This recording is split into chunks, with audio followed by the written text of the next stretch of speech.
In this lecture series, today I am going to start a new topic and a new subject, that is fundamental of investment.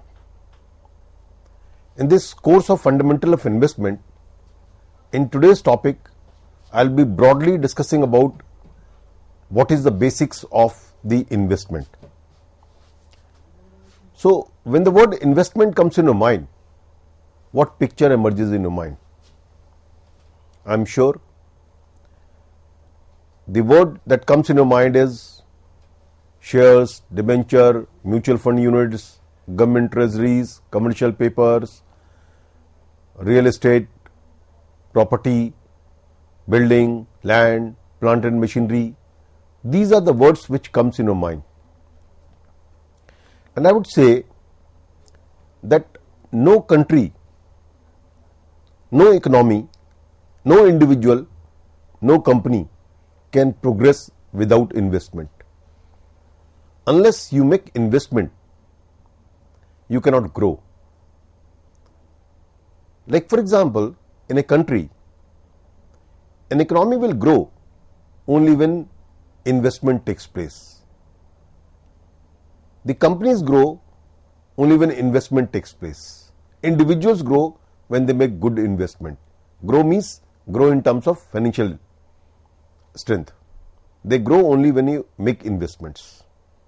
So what this word investment means? The very first thing which we are going to discuss today is what is the meaning of investment, what are the different types of investment, objectives of investment. I mean, to start with, I will be talking of these things. Different people have different meaning of the word investment. If you ask an economist will say investment means investment in plant and machinery, investment in building, investment in productive assets. If you ask to a layman, he will answer that investment means investment in bonds, shares, debentures, treasury bills, mutual fund units. If you ask to a businessman, he will say the investment means investment in plant and machinery, building, right? What it means is that investment means investing in some productive assets, assets which creates income, assets which grows. That is what we mean by, as you are seeing here, there is a tree, right? And the individual is trying to catch that tree. There are certain goals which he wants to achieve. For achieving those goals, he has to make or she has to make certain investment. So, by and large in our discussion and in the time to come when we will be talking of fundamental of investment, our discussion will revolve around financial assets. I will be explaining what these financial assets are. So, investment means growth of money over a period of time. It is a monetary assets which is purchased with the idea that will give return in the future. When I am using the word monetary assets means all those assets which can be measured in money terms, right? If they are being purchased with the idea that these assets will create an income and these investments, these assets will grow, will give a return and then will grow. That is what investment means. Like for example, if you construct a house for your own residential purpose in which you are going to reside, that is consumption, that is not investment. But if you are constructing a house, or I will say you are constructing a flat, or you are constructing an asset, means in terms of the real asset, and your idea is to let it out, to create income out of it, I will say the same thing becomes investment, right? So when the asset is being purchased with the idea that it will give return to you and it will give return in future and it will grow, it is called investment. It allows people to park their funds in vehicles that have potential to earn higher rate of return. Means you invest which gives you good return. And investment, when you make investment, it is the sacrifice of the present consumption for the future income. That whenever we make investments, like say for example, if I earn 1 lakh rupees a month, out of this 1 lakh rupees, I spend 70,000 rupees and I save 30,000 rupees. This 30,000 rupees which I am saving, I am investing in shares. I am buying treasury bills, government bonds, right? It is an investment. I am sacrificing my consumption to the extent of 30,000 rupees per month so that this investment grows over a period of time. This 30,000 rupees per month which I am investing, this will increase, this will grow, this will create an income for me, and over a period of time I will accumulate a good amount of wealth, and that wealth will give me a regular income and I will able to increase my consumption in future. One of the very famous investment guru and investor is Warren Buffett. His name is well known in the circle of investment. He says that never depends on single source of income. Make investment to create second source. What it means is, like say for example, I am a salaried class person and I am having X amount of income per month, right? Warren Buffett suggests that you should not depend on your salary income only. You make certain investment out of your savings or out of your income. You part of the income you save, and you create a wealth, you create an investment so that a income is being generated from your investment. So means I am not dependent on my salary income only. I am getting income from an investment which I have done in the past. Suppose I want to buy a car and the car cost me 10 lakh rupees, which is not feasible in my regular income of 1 lakh rupees, right? So what I have done over a period of time is that apart from my salary, I have made certain investment. These investment have grown up. These investment have created an income for me, and from that income I can buy the car and I'll accumulate 10 lakh rupees and I'll buy the car, I'll construct the house, and so on and so forth. So I'll able to increase my consumption in future if I sacrifice some of my consumption in the present, which will help me in creating income for future. This is what we mean by investment. As I said, that investment is having different meaning for different people. For a businessman, the meaning may be different, investment in plant and machinery.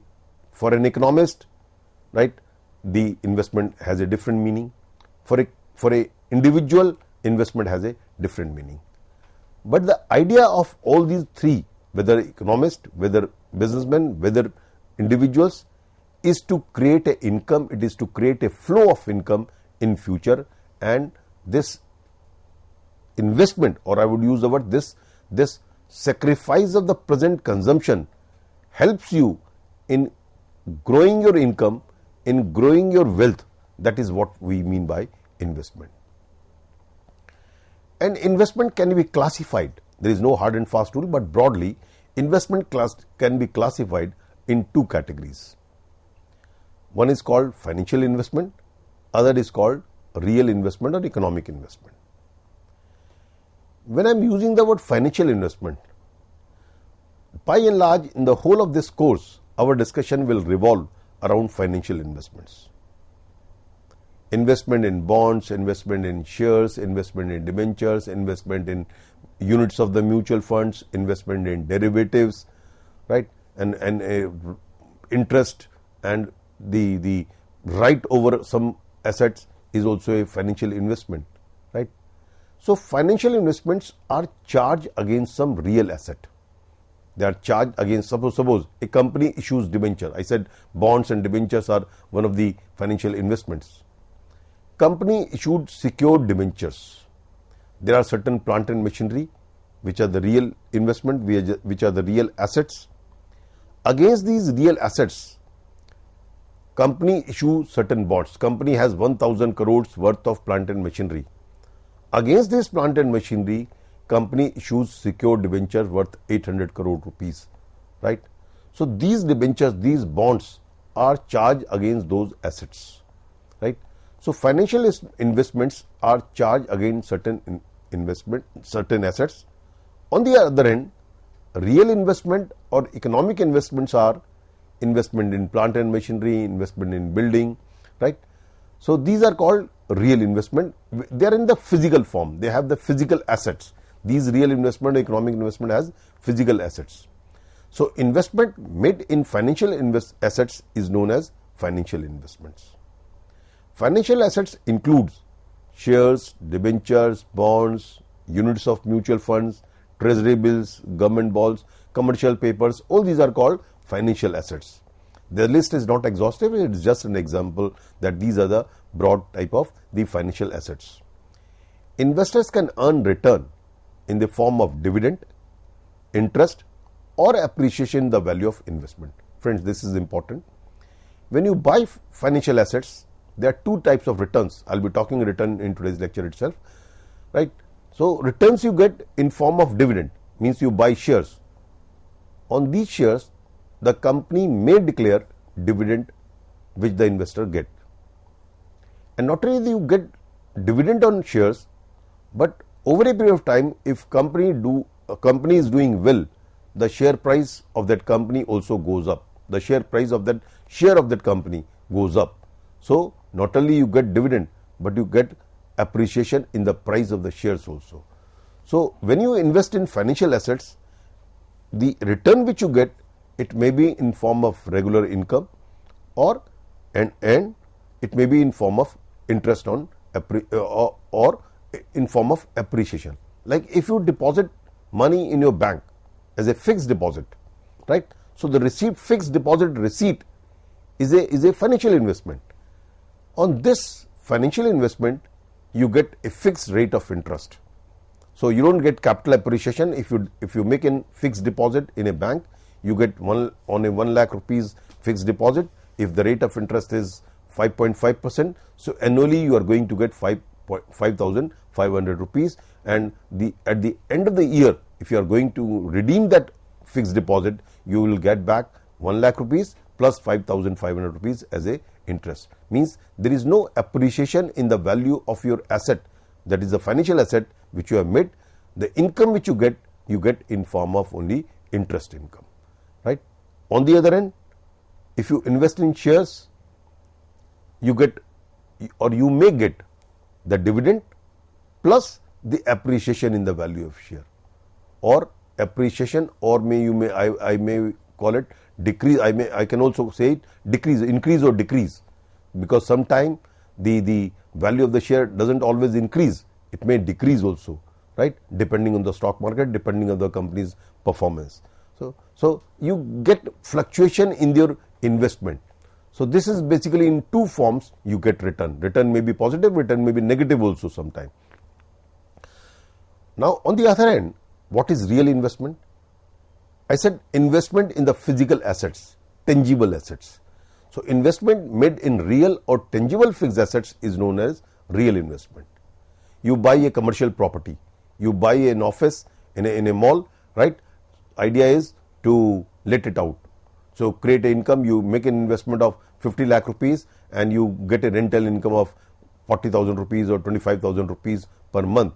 So this regular income which you are generating by that investment in the property is your basically return which you get from this real investment. So purchase of an office or purchase of a shop in a complex is your, not for your retail business, not for your business purposes, but as an investment. As an individual, you are a salaried class person, you are making investment in the commercial property, that is investment. Or even the businessman can also make an investment in the shop, because this shop or this office, the company or the firm or the individual will be using it for commercial purposes. So it is also investment. So idea is that this office will be used for your commercial purposes, and that will help in growing your business. This office will help you in growth of your business and thereby earning income on it, right? So real assets include building, plant, machinery, equipment, etc. Investors can earn return in the form of rent or capital appreciation. So in both the forms you can get. So here I have tried to distinguish between financial investment and real investment. Most of the points I have already told you. Like let us discuss point wise. Meaning, investment is made in financial assets, as far as the real investment is concerned, investment which is made in real or tangible fixed assets, right? So financial investment means where financial assets are created, a real investment means where physical or real or tangible assets are created, not physical, basically real or tangible fixed assets are being created. Return, you get return in form of dividend, interest or appreciation in the value of investment in financial investment. On the other end, in real investment, return can be earned in the form of rent or capital appreciation. Time period, there is no hard and fast rule for it, but normally we say, for the sake of distinction, I would say here that financial investments are short term or long term, it can be both, but real investments are generally for long term. Again, I am saying there is no hard and fast rule, but normally the real investments are being made for long term period of time. Examples, you have already seen that the shares, debentures, bonds, units of mutual funds, treasury bills, right? So these are the examples of financial investment. Plant, machinery, building, equipment, these are the examples of real investment. So I hope by now we are very clear what is financial investment, what is real investment. Now friends, a very other important idea is that what are the objectives of investments? Let me tell you here itself that different people have different objectives of investment. It depends on individual to individual, it depends on person to person. What are the objectives? There is a small list of these objectives. All these may be the objectives, one or two may be objectives, or means these can be the broadly objectives of any investment, and these are the broad objective of an investment. Preservation of capital. Whenever you make investments, the very first thing which is in your mind is that your capital remain at least intact. When I am using the word at least, what I mean is that if it doesn't appreciate, at least it should not depreciate. It should not fall. The value of the investment, when I am using the word depreciate, means the value of that investment should not fall. I buy a share at the rate of rupees 100. I buy a share of a company at the rate of rupees 100 from the market. I purchase the share from market. I would always invest in that share where I feel that from this price, the price will not fall. That is, the share price of this company will not fall below this level. Then only I will buy it. Means my first objective will be preservation of my capital, that whatever I am making investment, my capital remain intact, right? You won't like to lose your investment, at least the principal amount, which you call it, principal amount, right? The other is stability of returns. Stability of returns means that wherever we are investing, there should be not only reasonable returns depending on risk. I will be talking this point in detail, but my return should be stable, not exactly stable, but stable means they should not fluctuate too much. That is, sometime I am getting a very high rate of return, sometime I am getting a negative return. There should be a reasonable amount of return, and the return should be stable. There should not be too much fluctuations in my returns. The objective can be capital appreciation. I will not use say can be, I will say capital appreciation is an objective. When you make investment, the two types of return which we get, one is in form of dividend, in form of interest. The other can be in form of appreciation of the capital. So there are certain assets which gives not only regular income but return in form of capital appreciation also. Suppose you buy a bond, you buy a debenture, bond, let me say, talk of the bond, government bonds, right? You buy treasury bills. Normally people presume that the price of the treasury bills remains same, and it is only the interest income which you get in the against the treasury bills. But the price of the treasury bills also keeps on fluctuating depending on the rate of interest in the market. Suppose I buy a bond government bond at the rate of 8% rate of interest. When I bought this bond, the rate of interest, prevailing rate of interest was 8%, and the government of India has issued me a 100 rupee bond of 8% interest. Now in the market, the rate of interest has come down. The rate of interest has come down to, say for example, 6%. For the same bond, if I sell this bond in the market, the buyer will be ready to pay me more than 100 rupees. Why the buyer will ready to pay me more than 100 rupees? Because against this bond, Government of India has promised me to give 8% interest per annum, and the duration of the bond is say 20 years. So every year against this bond I am going to get 8 rupees as interest. But now since the market rate of interest has fallen and the market rate of interest is say 6%, so the individual who is ready to buy that bond will be ready to pay me more than 100 rupees, because what he wants is that on his current investment he should get 6% return. So obviously it means that the person will be ready to buy this bond for more than 100 rupees. So I'll get capital appreciation also. Same is the case with the shares, right? The idea is, at this point I will say that objective of investment can be the capital appreciation, whatever the assets you are purchasing. Suppose you are investing in some real asset. By and large, people invest in the real estate, not real asset, real asset. Like you are investing in some commercial property. So people normally don't buy commercial property only for rental income. They buy the commercial property that in future the value of this commercial property will go up, right? So this is also the objective of the investment in the financial markets. Financial independence. At present, I am in the job. I am doing my service, and against that, or for doing my services, I am getting salary. After some time, when I will get retirement, that I want, when my salary income will not come, right, I should have some regular income. So how I can create some regular income? What I can do is, I will make some investments, and these investments will give me a regular income over a period of time. So this regular income will make me financially independent. In future, when I will not able to earn, right, I will not be in a position to earn, or I will not be in the job. At that point of time, the investment which I have made in the past, from that investment I will able to create a flow of income, and this flow of income will make me financially independent, right? So this can be the objective. Financial security.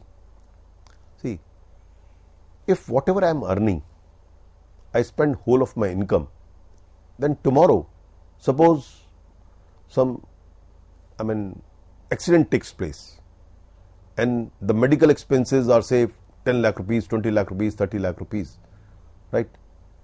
How I will able to arrange this 20, 30 lakh rupees? This will be a big question before me. If I make investment and I create wealth for myself, so this will provide me a financial security, that if any unforeseen circumstances happens or unforeseen thing happen in the future, then this money will be used for the survival purposes, right? This is what we mean by financial security. In the corporate world, you know that people are hire and fire policies being adopted by many of the companies, right? Suppose there is a recession. At the time of recession, all of us know that many of the employees are being retrenched. Even in this corona pandemic period, many of the companies shunted their employees, so they became jobless. Had they made past investment, they could have survived very easily, right? Because there is a financial security. Because from their past accumulated investment, they have a income, and they can spend this money, and this will provide financial security. So friends, financial security can be the other objective of any investment. Tax benefit. This is also one of the very important objective of making investment. I deposit my money in public provident fund. This public provident fund gives me 7%, I am talking at present, gives me 7% interest per annum. And this investment in the public provident fund or investment in the provident fund gives me a tax benefit under section 80C. I am talking of the present tax laws in India, right? Under section 80C, if you make investment up to 1,50,000 rupees, this 1,50,000 rupees will be deducted from your total income and your tax will be calculated after deducting that 1,50,000 rupees. So, provident fund is a lucrative investment, keeping in mind the tax benefit which the consumer get. So, whenever we make investment, sometime we see that what is the tax benefit of it. Suppose you invest in fixed deposit in a bank. The rate of interest on fixed deposit is 4% these days, 5%, right? And the interest income which you get in bank fixed deposit, it is taxable in the hands of the individual if your income is up to beyond a limit, right? And if you invest in the mutual fund units and you keep on investing the units for more than a year, then the tax rate will be only 10%. And if you are in the 30% tax bracket, if you invest in the bank fixed deposit, your interest will be taxable at the rate of 30%. So, while making investment, investor also sees that where the tax benefit will be, right? So, friends, these can be the broad objectives of financial investments. So, what we have discussed up till now is what is investment, what we mean by investment, real investment, financial investment, right? And what are the objectives of financial investments, right? So, we will continue our discussion on investment in the next lecture. Thank you very much.